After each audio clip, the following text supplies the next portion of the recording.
বাঙালির ১২ মাসে ১৩ পার্বণের মধ্যে একটি পার্বণ হলো ষষ্ঠী। আর এই ষষ্ঠী পুজো প্রায় ঘরে ঘরেই হয়েছে। আমাদের বাড়িতে এই ষষ্ঠী পুজো নিয়ে আনন্দ কিংবা হই হুল্লোড় সকাল থেকে রাত্র পর্যন্ত থাকে।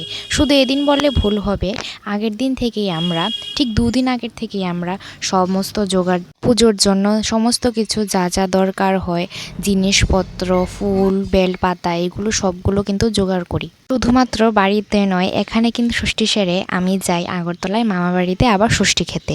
ওই দিন সকাল থেকে রাত্র পর্যন্ত শুধু থাকি আমরা ফলের উপরে, ফল, মিষ্টি, দই, চিড়ে এইগুলোর উপরে। আর ষষ্ঠীর দিনে আমাদের ঘরে নতুন একটা আসন পেতে ঠাকুর বসানো হয়েছে। এখানের পর্ব শেষ করতে করতে অনেকটাই দেরি হয়ে গেছিল, তাই তাড়াতাড়ি রেডি হয়ে মামার বাড়িতে যাওয়ার জন্য বেরিয়ে পড়লাম। আর সেদিন প্রচন্ড গরম ছিল। ওই দিন সারাদিন দিনটা মেঘলা মেঘলা ছিল, কিন্তু শুধুমাত্র যখন আমরা বেরিয়েছিলাম জানি না কোথা থেকে এত রোদ চলে এলো।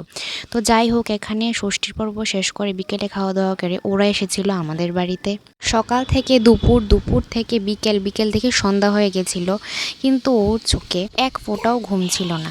তো যাই হোক, তারপরে সারাদিনের পরে সে আবার ফল খেয়েছিলাম আমরা বিকালে। আর হ্যাঁ, আজকের জন্য এতটুকুই। আশা করি ভিডিওটা ভালো লেগেছে।